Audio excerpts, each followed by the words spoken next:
예수님의 비유 우리 계속 살펴보고 있는데, 이제 천국 비유, 마태복음 13장은 별명이 하나 있거든요. 천국장. 먹는 천국장이 아니고 천국에 대한 장. 고린도전서 13장 그러면 사랑장 그러죠. 사랑에 대한 비유. 마태복음 13장은 천국장입니다. 천국에 대한 비유가 7개가 이어져 있는데, 오늘은 이제 세 번째 비유입니다. 그 중에 우리가 지난주도 말씀을 드렸지만 우리 안에 천국이 이루어진다는 것을 참 쉽게 생각을 하는 것 같습니다. 나 뭐 교회 다니니까, 나 예배 드리니까, 나 예수님 믿어왔으니까, 나 신앙생활 오래 해왔으니까 나 뭐 천국 가는 거 의심하지 않아, 나는 구원 받았지, 아주 쉽게 생각을 하는 경향이 있습니다. 그런데 지금까지 살펴본 것처럼 한 사람 안에 구원을 얻는다는 것, 그리고 그 한 사람의 심령 안에 하나님의 나라가 이루어진다는 것은 결코 쉬운 일이 아닙니다. 그냥 교회 다닌다고 생겨난 게 아니고 예배 드린다고 이루어지는 것도 결코 아닙니다. 특별한 은혜로운 역사가 있지 않으면 불가능한 일이고 기적에 가까운 일입니다. 왜냐하면 우리 중에 아무도 구원받을 만한, 하나님의 백성이 될 만한 자격을 갖춘 사람이 없습니다. 나는 하늘나라에 속한 백성이 되는 것이 당연해 라고 말할 수 있는 사람이 이 세상에 단 한 사람도 없습니다. 왜냐하면 의인은 없나니 하나도 없다 라고 분명히 말씀하셨기 때문에 그렇죠. 우리는 다 죄인이기 때문에 죄인인 우리가 하나님 나라의 백성이 된다는 것은 불가능한 일입니다. 우리가 노력하면 될까? 안 된다는 것이죠. 불가능한 일입니다. 근데 사람들은 이것을 너무 쉽게 생각하는 것이죠. 난 교회 다녔어, 난 예배 드렸어. 왜 그런 생각이 드는가 하면 스스로를 괜찮은 사람이라고 판단하기 때문에 그렇습니다. 우리는 다 죄인인데 어느 순간 예배 좀 드리고 주일에 주님 앞에 나오고 여러 가지 헌신과 봉사를 하다 보면 스스로 난 자격이 있어 라고 스스로 생각을 하기 때문에 그렇습니다. 이 정도면 천국 가기 괜찮지 않겠어? 라는 생각이 자신도 알지 못하는 사이에 자리 잡기 때문에 그렇습니다. 근데 신앙생활을 해보면 또 해볼수록 느끼시는 바이겠지만 자신이 죄인이라는 것을 깊이 공감하고 인정하면 할수록 와, 내가 구원을 받았어? 이게 놀라지 않을 수가 없습니다. 내가 정말 하나님의 자녀가 되었어? 경탄하지 않을 수가 없습니다. 그 기적이 내 안에 일어났다는 것이 받아들여지지가 않을 정도인 것이죠. 그런데 하나님의 나라가 우리의 심령 안에 이루어지는 것이 쉽지 않은, 아예 불가능한 일인데도 우리가 어떻게 하나님 나라의 백성이 되었는가? 어떻게 되었다고 그랬죠? 우리가 노력해서? 천국의 비유를 보면 그 하나님 백성이 되게 하는 매개체가 뭐라고 그랬습니까? 말씀이라고 그랬죠. 하나님의 말씀이 우리의 심령에 스치면 그렇게 애정하고 사모하고 이해를 잘하고 이런 게 아닌데, 대충 들을 때가 많고 설교 30분, 40분, 1시간 들어도 그 중에 10분 제대로 들었으면 다행이고 한마디라도 기억나면 그래도 다행인데, 그렇게 지금까지 설교를 들어왔고 말씀을 대해왔는데 어느 순간 그렇게 스치듯 들어왔던 말씀이 길바닥 같은, 돌박 같은, 가시덤불로 덮여 있는 것 같은 이 마음밭을 기경하고 가꾸고 경작해서 우리 안에 하나님의 나라가 이루어지도록 했다는 것입니다. 그게 첫 시간에 보았던, 첫 번째 천국 비유에 보았던 겨자씨의 비유였죠. 놀라운 일이죠. 하나님의 나라가 나를 말씀을 통해서 이렇게 경작을 했다. 그리고 두 번째 알곡과 가라지의 비유에서는 그렇게 하나님의 나라가 말씀을 통하여 이루어진 사람을 알곡이라고 했습니다. 그렇게 알곡이 된 그 사람을 주님께서는 세상에 뿌린다고 하셨습니다. 각 사람의 마음에는 씨 뿌리는 비유를 통해서 한 사람 한 사람에게 말씀을 스치게 하시면서 그 말씀이 각 사람에게 하나님의 나라가 이루어지게 하셨는데, 세상은 어떻게 하나님의 나라를 만들어 가시느냐? 그렇게 하나님의 나라가 이루어진 한 사람 한 사람을 세상에 알곡으로 뿌리셔서 그 알곡들을 통해서 세상에 하나님 나라 열매가 맺히게 한다는 것이죠. 근데 문제가 뭐라고 그랬죠? 가라지가 있다고 그랬죠. 가라지가. 근데 그 가라지가 알곡과 비슷하다는 겁니다. 같은 밭 안에 있는 거죠. 쉽게 표현하면 같은 교회 안에도 알곡이 있고 가라지가 있을 수 있다. 가라지의 신앙의 모습을 보면 알곡하고 똑같습니다. 정말 예수님 믿는 것 같고 사랑하는 것 같은데, 그러나 그 가라지는 알곡을 괴롭히는 자들입니다. 알곡이 자라지 못하게 하고 그 양분을 빼앗고 그 알곡의 뿌리를 감싸 놔서 가라지를 뽑으면 알곡까지 뽑혀질 수밖에 없는 그런 가라지들인 것이죠. 결국에는 그 가라지는 심판날에 다 불태워질 것인데, 주님께서는 그 가라지를 뽑지 않고 그대로 두시는 것은 그러한 악조건 가운데서도, 지난주에 그런 말씀드렸죠. 신앙생활 하기 쉽지 않은 세상에서 우리가 살아가고 있다고요. 그런 가운데서도 알곡이 알곡다워지기를, 그 가라지 방해 세력을 이기고 기어이 자라나서 열매를 맺고 이 세상에 하나님의 나라를 이루어 가기를 바라시는 마음으로 가라지를 그대로 두신다고요. 그래서 우리가 신앙생활하는 게 쉽지가 않다고요. 그러함에도 하나님의 나라는 우리를 통하여, 그 말씀의 능력이 역사함이 나타난 신자들을 통하여서 이 땅에 하나님의 나라가 확장된다는 것입니다. 근데 두렵죠? 우리가 어떻게 그 하나님의 나라를 확장시킬 수 있을까? 나 혼자, 나만이라도 하나님 잘 믿었으면, 나라도 잘했으면 좋겠는데 내가 어떻게 내 주위에 하나님의 나라가 확장되도록, 우리 가정과 일터와 교회 가운데 이 영광스러운 일들이 나타나도록 내가 그렇게 쓰임받는다는 말인가? 참 무섭죠. 근데 오늘 이 겨자씨의 비유와 또 누룩의 비유를 통해서 이 하나님의 말씀이 얼마나 강력한지, 우리가 참으로 연약하고 부족한 매우 작고 볼품없는 존재라고 할지라도 그 하나님의 말씀이라는 것이 얼마나 강력한지를 다시 한번 더 정확히 또 우리에게 말씀해 주고 계십니다. 이 겨자씨의 비유와 누룩의 비유죠. 아주 작은 건데 커진다는 거죠. 겨자씨가 조그맣지 않습니까? 근데 그게 어느 순간 커보면 나무가 돼 있죠. 또 이 누룩이, 빵을 만들다 보면 이 누룩 하나 넣으면 이 누룩 때문에 빵이 커지지 않습니까? 그 누룩이 그 일을 한다는 거죠. 이 겨자씨의 비유와 누룩의 비유는 한 쌍인데 주님께서 친절하게 설명해 주시는 거죠. 농사를 하는 남자들은 잘 압니다. 겨자씨의 비유. 그럼 바로 이해합니다. 그렇지, 그 씨 하나 던졌을 뿐인데 그게 그렇게 나무가 되어서 많은 새들이 깃들 정도가 되지. 빵을 만드는 여인들은 잘 이해합니다. 그렇지, 빵 만들 때 누룩 하나만 넣으면 그 빵이 부풀어 온다는 것을 너무나 잘 아는 거죠. 천국은 그런 거구나. 그 겨자씨와 누룩 같은 게 들어가면 그가 살아가는 삶의 환경에서 그렇게 놀라운 확장과 영향력이 나타나는 것이구나 하는 것을 사람들은 바로 이해할 수가 있는 것이죠. 다만 오해하지 않아야 할 것은 있습니다. 이 겨자씨가 아주 큰 나무가 될 것 같지만 겨자씨 나무는 커봐야 사람 키만큼밖에 안 됩니다. 1m 50에서나 1m 80. 생각보다는 큰, 아름드리 큰 나무, 그런 나무는 아니죠. 예수님께서는 제가 봤을 때 의도적으로 아주 큰 나무는 아니게 비유를 드시지 않았을까 생각이 듭니다. 왜냐하면 사람들은 오해를 하거든요. 물리적인. 그래, 하나님 믿고 예수님 믿으면 예수님이 우리 가정, 우리 일터, 우리 사업을 뻥튀기 해서라도 크게 만들어 주셔야지. 겨자씨 비유를 그렇게 갖다 붙이기가 쉽거든요. 잘 되게 해주실 거다, 잘 살게 해주실 거다.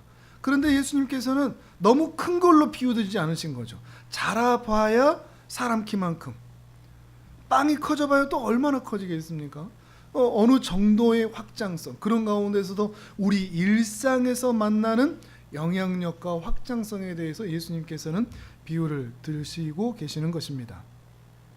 물리적인 천국의 확장, 잘 되고 잘 먹고 하는 것이 아니라는 것을 기억했으면 좋겠습니다. 천국은 우리가 지금까지 계속해서 보는 것처럼 하나님의 말씀과 깊이 연관이 있습니다.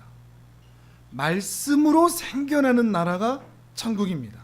하나님의 말씀으로 다스려지는 나라가 천국인 것이죠. 그 하나님의 다스림에 순종하는 나라가 천국입니다.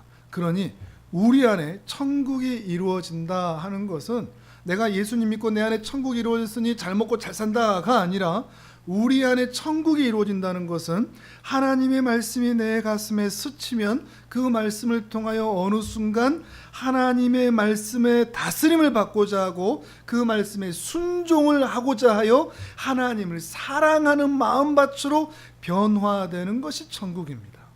그게 내 안에 천국이 이루어졌다는 것이죠.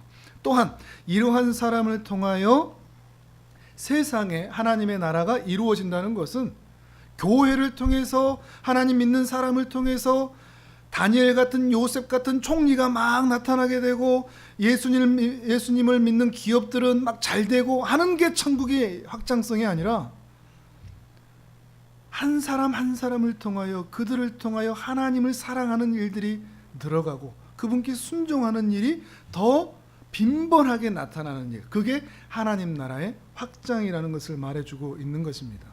우리가 오해하지 않아야 될 것이죠. 천국은, 신앙은 부자 되는 게 아닙니다. 잘 먹고 잘 사는 것이 아닙니다.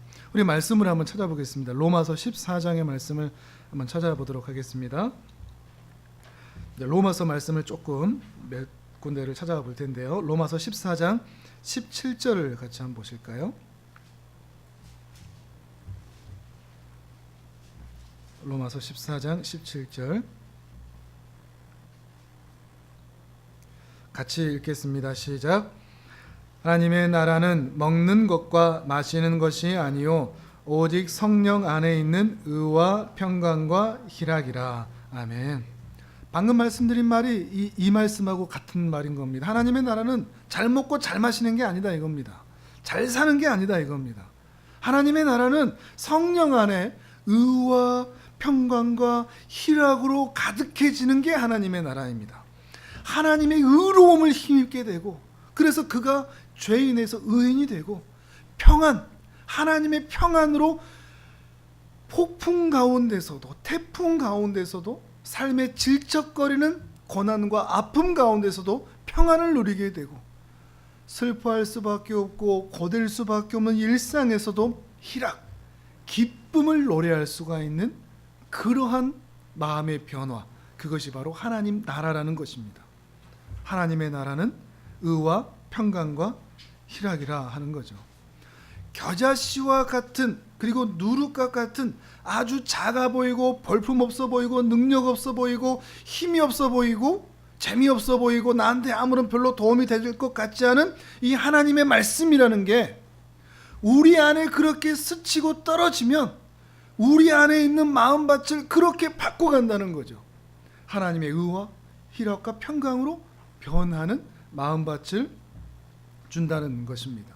그리고 그러한 사람들이 세상에서 하나님의 나라를 만들어 간다는 것이죠. 그럼 우리 자신을 한번 살펴볼까요? 어떻게 우리 안에 이렇게 하나님의 말씀을 받았을 때 우리 안에 이런 하나님의 나라가 이루어지는가? 어려서부터 예수님을 믿든 또 교회를 다니든 또 중간에 교회를 다니든지 처음에 하나님 말씀을 들으면 시큰둥합니다. 연우처럼 듣다가도 졸리고 꾸벅꾸벅 하기도 하고 또 한결이처럼 지금 무슨 말 하는지 뭐 이럴 수도 있고 잘 듣고 계시는 것 같지만 또 다른 나라 다른 생각하고 계실 수도 있고 그렇죠? 우리가 예배 드릴 때 그럴 때가 참 많이 있습니다. 그런데 처음에는 그렇게 듣다가 또 어느 순간 시간이 지나도 말씀이라는 게 그렇게 들리는데 어느 순간 이 말씀이라는 게 우리 심령을 칠 때가 있습니다. 그래서 우리 뇌리 속에서 심령 속에서 뭔가 생각이 나는 바뀌어가는 그래서 고민하게 만드는 이게 뭐지? 늘 듣던 십자가 익숙한 십자가인데 어느 순간 십자가라는 말이 가슴을 칠 때가 있습니다. 예수님의 죽음, 예수님의 사랑 또는 영생, 회개, 평안, 평화, 고난, 시험 무수한 단어들이 내 가슴팍을 칠 때가 있다는 것입니다. 그래서 마음이 울림이 됩니다. 감정을 동반하기도 하고요. 때로는 두려운 마음이 들기도 합니다. 심판 이런 마음 들었을 땐. 근데 또 은혜 이런 마음 들었을 때는 또 평안함을 느끼기도 하는 거죠. 그렇게 계속해서 하나님의 말씀을 가까이 하기도 하지만 또 그렇게 내 가슴팍을 치다가도 그냥 일상에 묻혀버리고 또 그렇게 듣는 둥 마는 둥 하고 말씀을 들을 수도 있습니다. 그런데 어떻게든 말씀이 내 가슴을 내 심령을 스치는 것들이 반복이 되다 보면 정말 가랑비에 옷 젖듯이 그 말씀을 통해서 복음의 역사가 시작됩니다. 여러분도 아마 이미 그것을 경험하셨을 겁니다. 그러면서 가벼운 고민이 아니라 정말 진지한 고민이 이어지게 됩니다. 그리고 계속적인 질문들, 구원이란 무엇인가? 하나님은 어떤 분이신가? 사람은 대체 무엇인가? 나는 누구인가? 나는 왜 태어났는가? 나는 이제 어떻게 될 것인가? 그리고 어떻게 살아야 할 것인가? 말씀을 들으면 들을수록, 그리고 하나님의 말씀에 가까이 가면 갈수록 그렇게 내 겉으로만 도는 것 같은 그 말씀이 어느 순간 내 마음 중심부로 더 가까이 들어오면서 내 마음밭을 기경하기 시작을 합니다. 길바닥같이 말씀을 거부하고 튕겨내던 그 마음밭이 어느 순간 내 마음을 뚫고 들어와서 믿어지기 시작하고, 내 완악한 부패한 심령들, 고집스럽고 내 생각 내 뜻대로 살고 싶고 내 원하는 대로 하고 싶던 그 부패한 심령들을 부숴버리기 시작합니다. 그래서 어느 순간 겸손해지기 시작하고 그 은혜를 구하기 시작을 합니다. 돈 사랑하고 세상 좋아하던 가시덤불 같은 것들, 그런 것들이 어느 순간 거두어지기 시작합니다. 이렇게 오기까지 많은 시간이 걸리기도 하죠. 근데 이렇게 시간이 반복이 되고 말씀을 듣는 자리에 내 자신을 놔두다 보면 어느 순간 그렇게 반복되어 오던 그런 말씀의 침이 내 안에 하나님의 법을 만듭니다. 하나님의 말씀을 듣던 게 어느 순간 내 안에 하나님의 법이 되어 있는 거죠.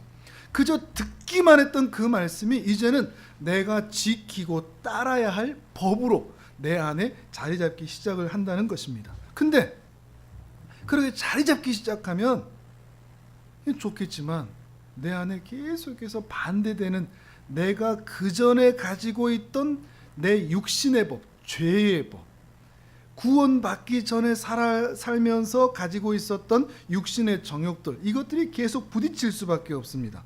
로마서 7장을 보시면 사도 바울의 고백이 이 두 가지를 제대로 비교해 주고 있는데, 로마서 7장 22절과 23절을 같이 한번 읽어보실까요? 로마서 7장 22절 23절 같이 읽겠습니다. 시작.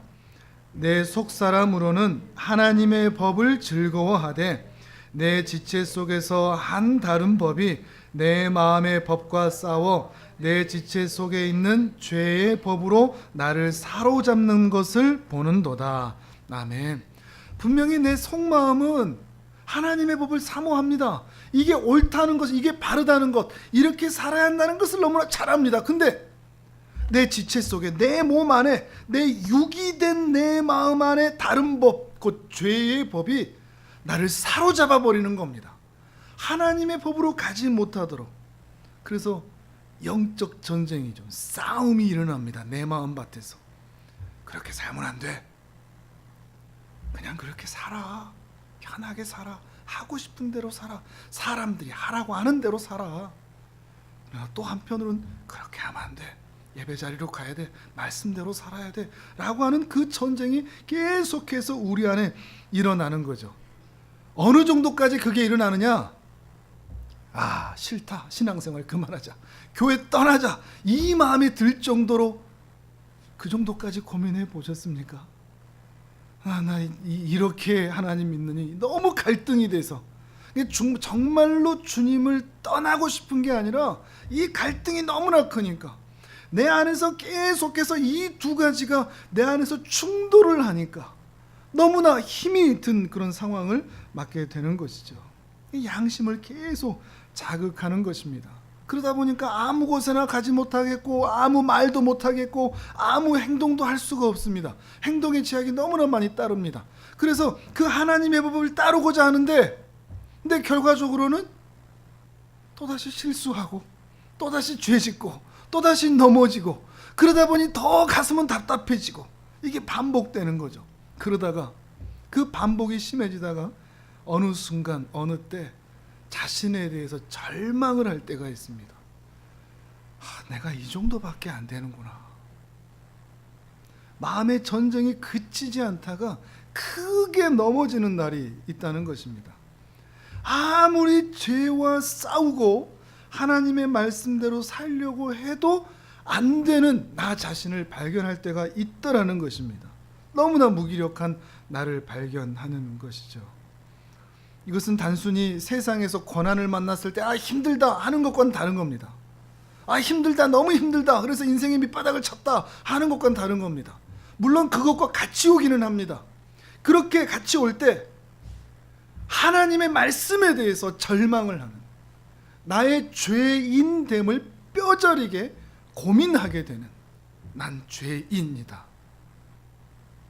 그래서 어떻게 고백을 하죠? 24절을 같이 읽어보실까요? 7장 24절 시작.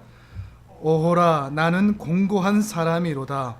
이 사망의 몸에서 누가 나를 건져내랴. 아멘. 공고하다 그러죠.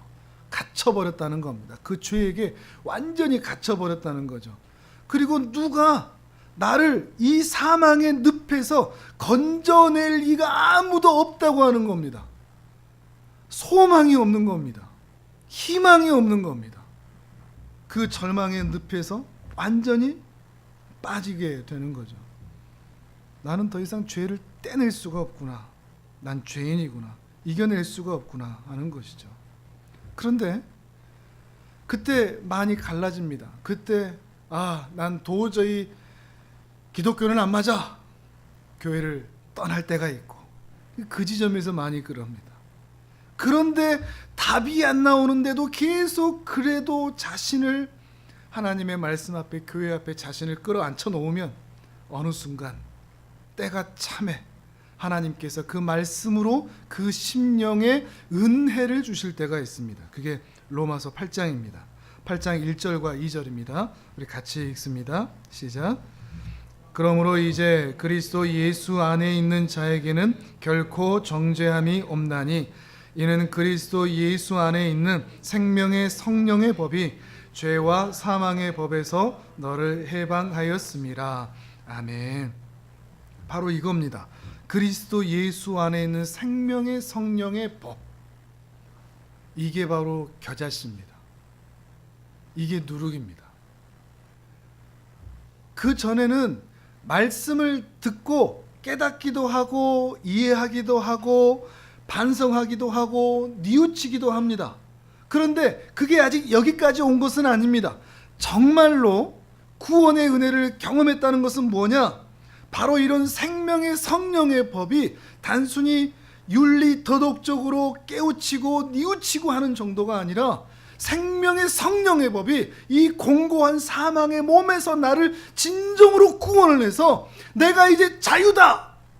사망의 늪에 빠져 있었는데 이제 내가 자유다.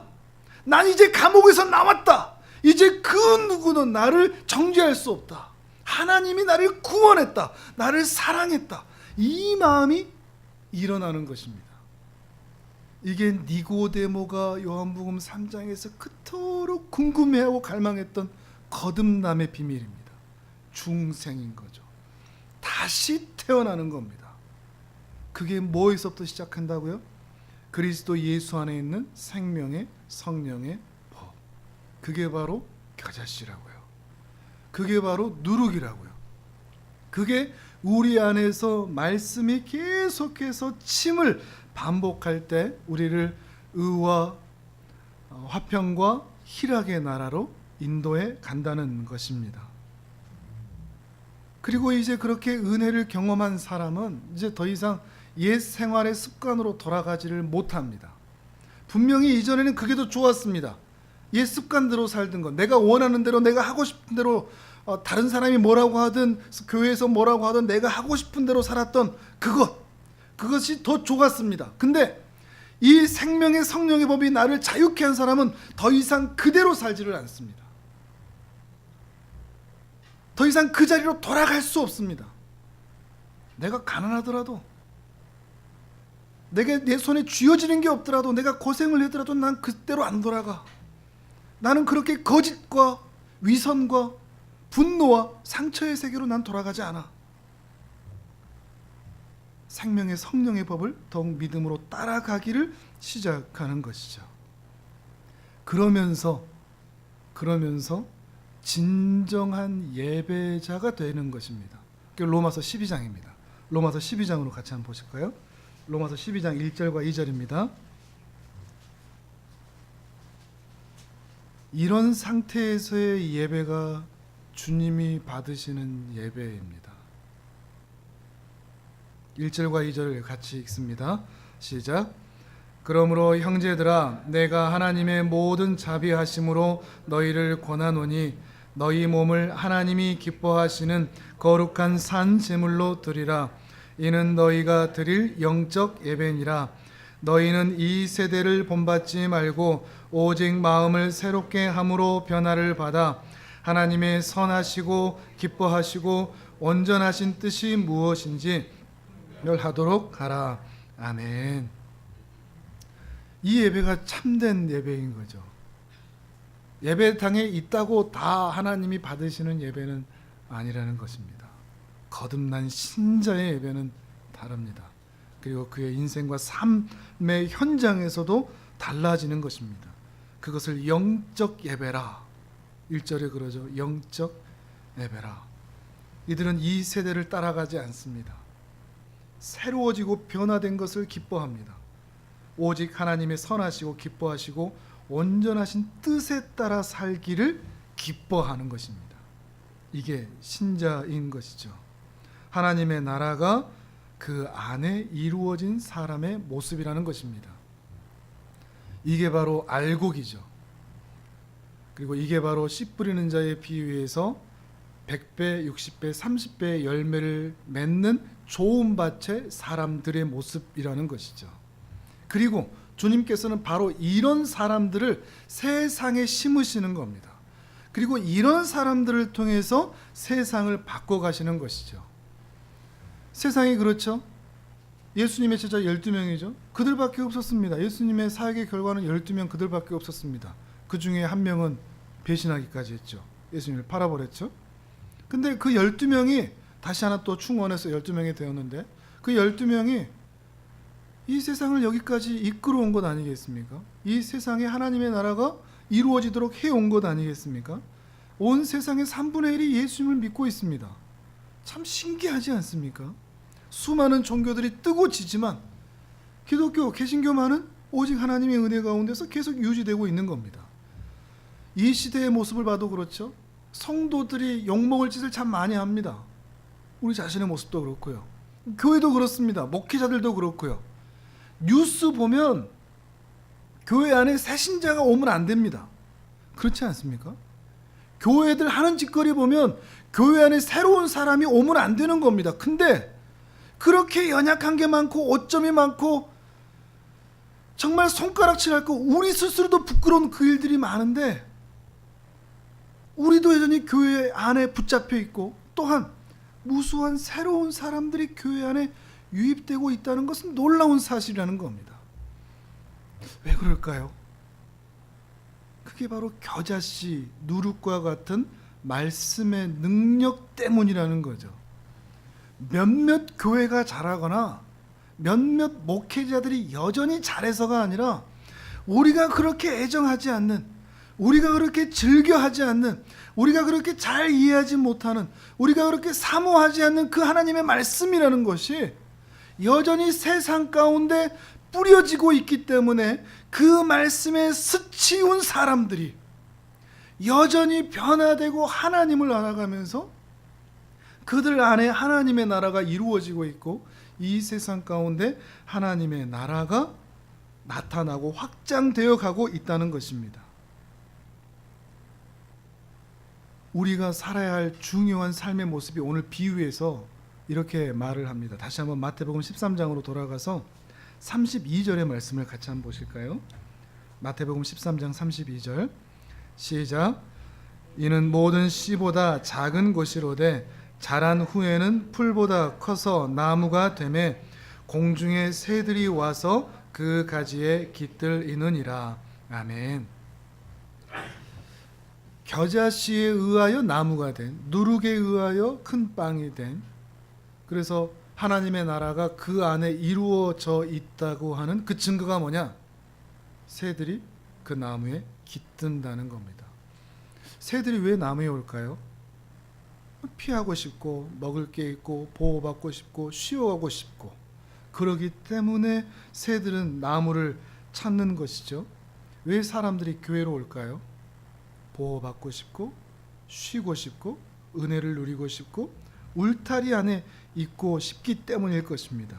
교회를 통해서 위로와 안식과 생명을 누리고 싶기 때문인 것이죠. 선한 영향력이 신자인 내 삶에서 나타나고 있는가? 내가 그런 나무가 되어서, 메마른 나무 잎사귀가 다 말라버린 나무가 되어서 아무도 나한테 깃들 수가 없는, 내 가지에는 아무도, 어떤 새도 서 있을 수가 없는, 나에게 와서는 아무것도 얻어갈 게 없는 그런 나무이진 않은가? 아니면 시절을 쫓아 그 열매를 맺는 시편 1편의 그런 풍성한 나무인가? 또 우리 교회는 어떤 교회인가? 사람들이 와서 쉬어갈 수 있는 곳인가? 그런 안식을 제공하는 것인가? 선한 영향력이 나타나는가? 말씀의 영향력이 나타나서 그들 안에 돌밭 같고 길바닥 같고 가시덤불로 덤빈 같은 그 마음밭이 기경되고 경작되고 있는가? 그 모습을 통해서 나는 참된 성도인가 하는 것을 스스로 찾아볼 수 있고, 또 우리 공동체는 참된 공동체인가 하는 것을 점검해 볼 수가 있는 것입니다. 또한 이것이 우리 모두의 기도 제목이 되어야 할 것입니다. 제일 중요한 것은 말씀이겠죠. 말씀이 하나님 제 심령을 더 스쳐 주십시오. 스칠 뿐만 아니라 아예 기경해 주십시오. 경작해 주십시오. 길바닥 같고 돌밭 같고 가시덤불로 덤빈 것 같은 우리의 마음밭을 경작해 주십시오. 말씀을 더 사랑하게 해 주십시오. 뿐만 아니라 우리가 속한 가정, 우리의 가족들, 소중한 사람들, 직장, 교회까지 하나님의 나라가 영향력 있게 확장되기를 간절히 소망하는 것, 그것이 우리의 간절한 기도 제목이 되어야 할 것입니다. 여러분의 평생에 이 말씀이 이루어지고 성취되기를 주님의 이름으로 축복합니다.